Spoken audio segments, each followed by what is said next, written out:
Good morning to our viewers. Yeah. We don't take it for granted when viewers wake up very early in the morning to engage in a discourse. And we have a responsibility to inform them and to share information that is useful and that is relevant. So I want to welcome the viewer this morning. My name is Mungai, as you've said. Karibuni sana. Then secondly is the issue in what the nation has carried today, holy betrayal. Some history. So in the 1970s, in the USA, there was a gentleman called Pastor Jim Jones. Yes. Now, Pastor Jim Jones was pastor of a church called People's Temple Church. And this is in the US. We are not even speaking about Kenya.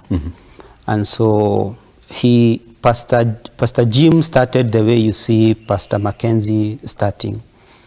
And eventually he moved to a remote place called Guyana. Yes. Now in Guyana, Guyana is synonymous with the Shakahola, where this thing is happening. So he promised people one gateway to heaven, just like you see. In fact, it's the story of Jim Jones is a replica story. Is actually the same story for of Mackenzie. For Mackenzie. Yes.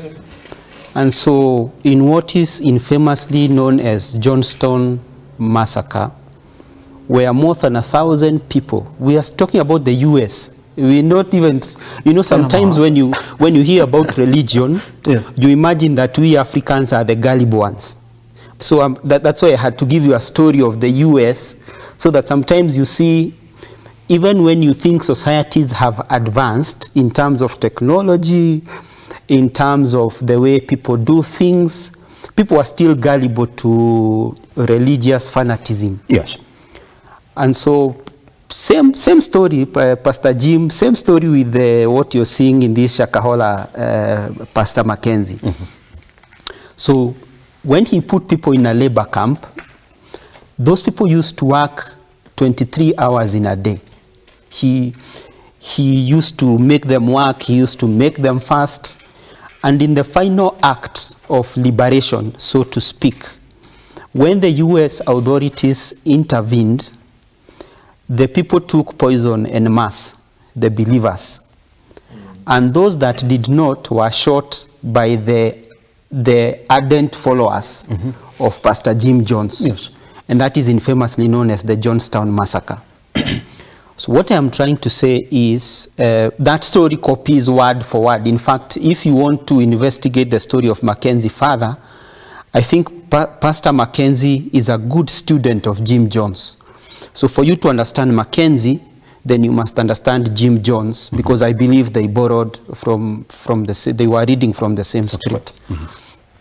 But coming to your question on whether we should regulate religion, Or we can. Yes. Or whether we should regulate churches. One, the Constitution does give us the right to assemble. And that is a right that is enshrined in the Constitution. Yes. And mostly I have heard people say, which I think to a large extent is true, that you cannot also legislate morality.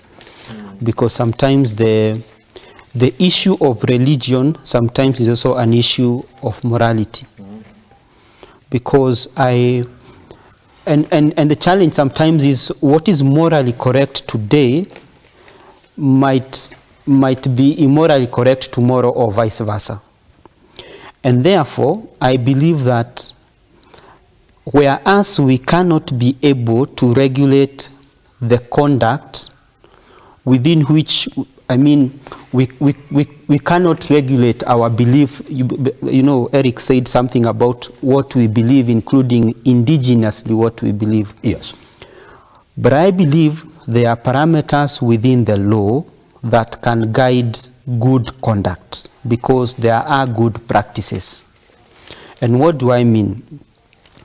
I mean, we might not, the state might not be able to regulate the day-to-day running of churches. For instance, if we say tithe is 10%, you cannot legislate that, the followers can't give tithe or what have you.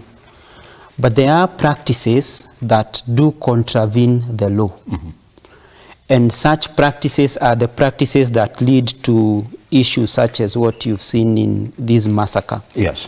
So I believe that we as a society must sit together. Yes. And we must ask ourselves, because we must have an honest conversation. And we must ask ourselves what works for us